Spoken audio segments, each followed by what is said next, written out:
13. 한 방의 멋진 골프샷. 우리 몸에 배인 아주 사소한 습관조차 우리가 물을 주고 정성을 들인 쪽만 남아있게 된 것이다. 그날 밤, 조지는 소파에 앉아 TV를 보고 있다가 불현듯 에너지북을 다시 꺼내보고 싶다는 생각이 들었다. 여기저기를 넘겨보다가 한 챕터가 눈에 쏙 들어왔다. 골프 이야기였다.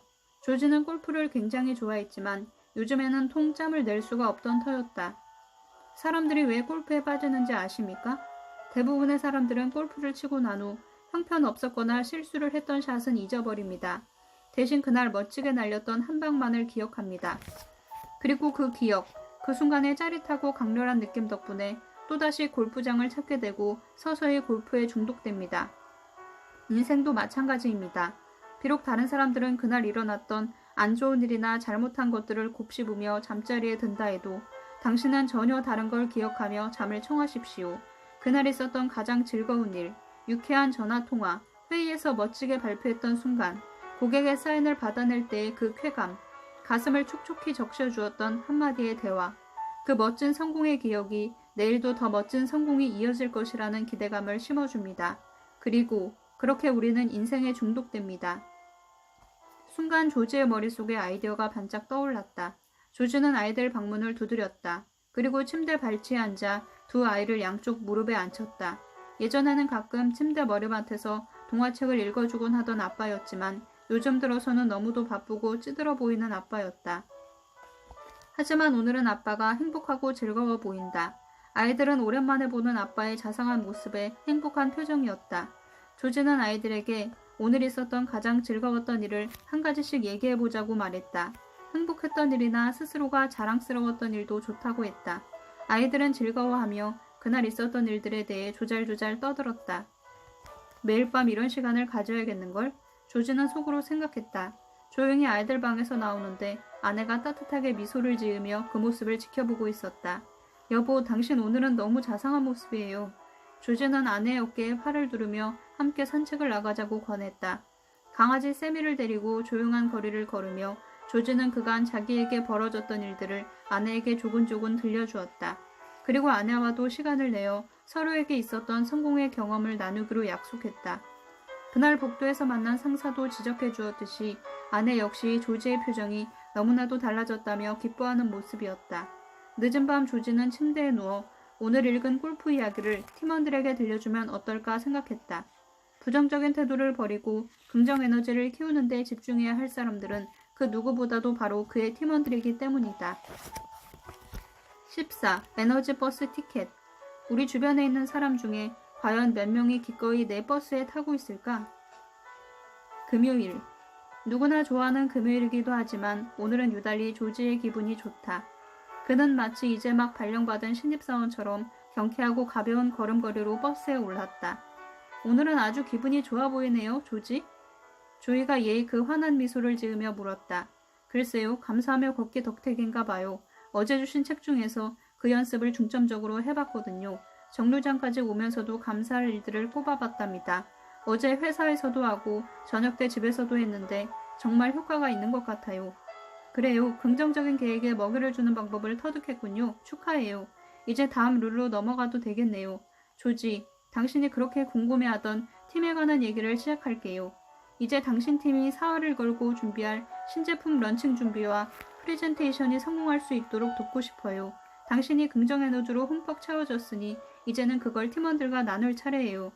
프레젠테이션을 성공적으로 끝내고 싶다면 팀원들까지도 당신의 에너지 버스에 태울 필요가 있어요. 자, 데니, 네 번째 룰을 보여주겠어요? 데니가 네 번째 룰이 적힌 종이를 꺼내들었다. 룰 샵 4. 당신의 버스에 사람들을 초대하라. 그리고 목적지를 향한 당신의 비전에 그들을 동참시켜라. 당신이 모는 버스에 다른 사람들을 초대해야 합니다. 물론 그 중에는 탑승을 거부하는 사람들도 있을 거예요. 하지만 초대하지 않고서는 그들의 의사를 알 수 없어요. 당신의 버스에 동승자가 많을수록 그 버스는 더 강력한 에너지를 뿜어내게 됩니다. 나중에는 좌석이 꽉 차서 입석만 남을 정도가 돼야 해요. 에너지 버스에는 수용 인원의 제한이 없으니까 얼마든지 태울 수 있어요. 조지, 당신의 버스에 팀원들을 초대하세요. 당신 혼자 힘만으로는 신제품 런칭을 성공시킬 수 없을 테니까요. 팀원들과 함께 해내야 합니다. 내 말 뜻 알겠죠? 네.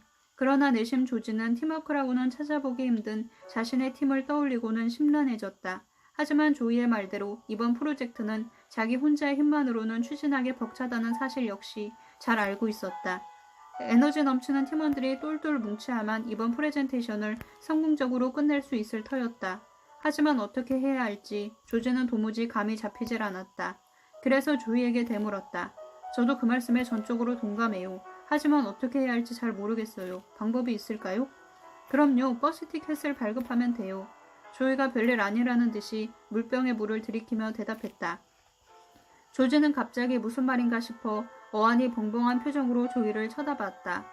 그때 조이의 뒷좌석에 앉아있던 아담한 체구의 중년 여성이 정중하게 말을 걸어왔다. 제가 좀 끼어들어도 될까요? 흰머리가 듬성듬성 섞인 갈색 머리카락을 한 인자해 보이는 여성이었다. 당연하지요, 제니스 선생님. 조이가 대답했다. 그 전에 당신을 조지에게 소개할게요. 학교 선생님인 제니스는 에너지버스의 룰을 자신뿐 아니라 동료 교사들과 학생들에게 가르쳐주고 실천함으로써 큰 변화를 경험한 산 증인이라고 했다. 그녀는 조이에게 배운 것을 한층 더 발전시켜서 에너지버스의 룰을 널리 알리고 에너지버스 티켓을 발급해주는 웹사이트를 만들기도 했단다. 제니스가 자신의 방법을 소개했다.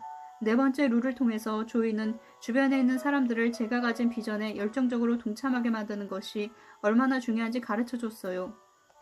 그래서 이렇게 나름대로 버스 티켓을 만들어 보았답니다. 우리 웹사이트에도 이 티켓을 발부해주는 코너가 있어요. 제니스는 승객의 이름이 빈칸으로 되어 있는 에너지 버스 티켓을 보여주었다. 거기에는 제니스가 가진 비전과 목표가 적혀 있고 그 비전을 향해 가는 여행길에 함께 동참해달라는 초청 메시지가 들어있었다. 제니스가 말을 이었다. 이걸 만드는 방법은 아주 간단해요.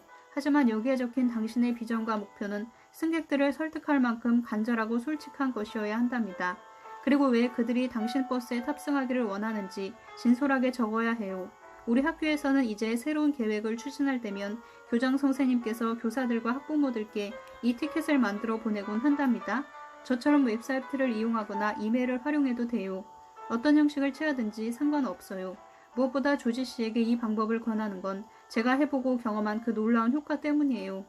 제니스의 설명을 듣는 조이의 표정은 어느 때보다 상기돼 있었다. 조이는 신바람 나는 표정으로 설명을 덧붙였다. 사람들을 당신 버스에 타게 하는 가장 좋은 방법이 바로 이거예요. 당신이 간절히 원하는 목적지를 말해주고 그곳으로 함께 가자고 말하는 것이지요. 비전을 공유하는 거예요. 당신이 머릿속으로 그리는 제품 런칭의 모습. 팀원들이 자기 의견만 주장하거나 서로 충돌하지 않고 함께 합심하기를 바라는 마음. 그런 걸 확실하게 표현하세요.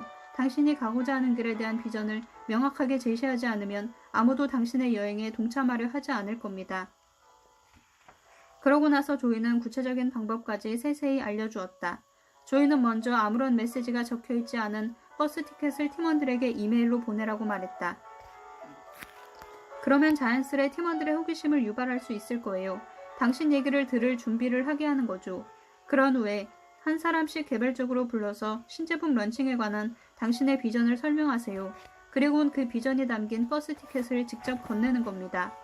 마지막으로 이렇게 권하는 게 좋아요. 내 버스가 어디를 향해 달리려고 하는지, 내 비전이 무엇인지 알았을 것이니 버스에 탈 준비가 돼 있다면 티켓에 자네 이름을 써서 월요일 아침 9시까지 제출해주게 하고 말이에요. 조지는 속으로 은근히 기대가 되었다. NRG 2000의 런칭 프레젠테이션은 앞으로 일주일 남았고 월요일이면 버스에 탈 사람과 안 탈 사람을 가려낼 수 있을 테니 타이밍이 기가 막히군. 게다가 다들 주말 농장 생각하고 준비할 시간도 확보되는 거잖아? 그래, 한번 해보자. 아참, 한 가지 더. 조지의 사무실 앞에 버스를 대며 조이가 말했다. 당신 아내를 위한 버스 티켓도 준비하세요. 당신 자신과 결혼 생활과 가족에 관한 비전도 얘기하고요. 당신의 목적지를 아내도 알아야죠. 잊지 말아요, 조지. 잊지 않을게요. 꼭 그러죠. 월요일 이후 처음으로 조지는 타이어가 펑크났던 일이 감사하게 여겨졌다. 그는 조이의 말대로 모든 일이 다 이유가 있어서 일어나는 것일지 모른다는 생각을 했다. 그리고 그의 인생에도 참으로 오랜만에 행운이 깃들기 시작한 것이 아닐까 기대감에 젖었다. 그리고 이게 어쩌면 그를 둘러싼 상황이 좋아질 것이라는 강한 징조일지도 모른다는 생각이 들었다. 15. 아주 긴 주말. 누군가를 초대하였기에 기다림이 있다. 시련이 있었기에 용기와 의지가 빛을 발하는 것처럼. 토요일 오후 조지는 거실에서 서성거리다가 탁자 위에 있는 타임지를 발견하고는 그것을 집어들고 소파에 앉았다. 표지인물은 미국에서 가장 존경받는 역대 대통령 중 한 명인 에이브러햄 링컨이었다. 소일 삼아 커버 스토리를 읽어내려가던 조지는 그간 몰랐던 사실을 알고 깜짝 놀랐다. 9번에 걸친 선거에서의 대참패, 2번의 파산으로 인한 재정적인 고통, 약혼녀의 비극적인 죽음, 그리고 우울증과 신경쇠약으로 고통받는 나날. 이 모든 것이 48세의 나이로 대통령에 당선되기 전까지 링컨을 괴롭혔던 숱한 역경들이었다. 조지가 알고 있던 링컨의 모습과 사뭇 다른 것이었다. 그 많은 시련에도 불구하고 불굴의 용기와 강인함으로 분열돼 있던 미국을 하나의 새로운 나라로 탄생시키고 역사의 방향을 바꿔놓은 링컨의 비전. 그것이 오늘날의 미국을 만든 위대한 힘이었다. 조지는 통합이냐 파멸이냐의 갈림길 앞에 놓인 조국의 운명을 알지 못한 채 기나긴 남북 전쟁의 향방을 묵묵히 기다려야만 했던 링컨의 심정이 남의 이야기만 같지 않았다. 링컨 대통령도 지금의 나 같은 심정이었을까? 시간이 흐를수록 어느 팀원이 버스에 탈 것이고 어느 팀원이 타지 않겠다고 선언할지 더더욱 궁금해졌다. 이 직장에서의 전쟁과 위기, 그것을 극복해낼 용기와 강인함이 자신에게 있는지 초조하고 걱정되기도 했다. 내 앞에는 과연 승리가 기다리고 있을까? 패배가 기다리고 있을까? 조지는 지난 금요일 내심 기대감을 갖고 팀원 전원에게 버스 티켓을 나눠주었다. 월요일이면 그들의 답장이 조지의 책상으로 속속 도착할 것이다. 타임지 커버 스토리 말미에 담긴 링컨 대통령의 말이 조지의 가슴을 적셨다. 나는 승리에 사로잡힌 사람이 아니라 오직 진실에 사로잡힌 사람이다. 나는 성공에 사로잡힌 사람이 아니라 내 안에 있는 빛에 사로잡힌 사람이다. 미국 16대 대통령 에이브러햄 링컨. 16. 버스에 탄 사람은 누구? 삼류 심파 드라마에서 주인공들은 대수롭지 않은 감정 싸움으로 에너지의 대부분을 허비한다. 때로는 인생까지도 건다. 드디어 월요일 아침. 하지만 오늘은 지난주 월요일과는 사뭇 달랐다.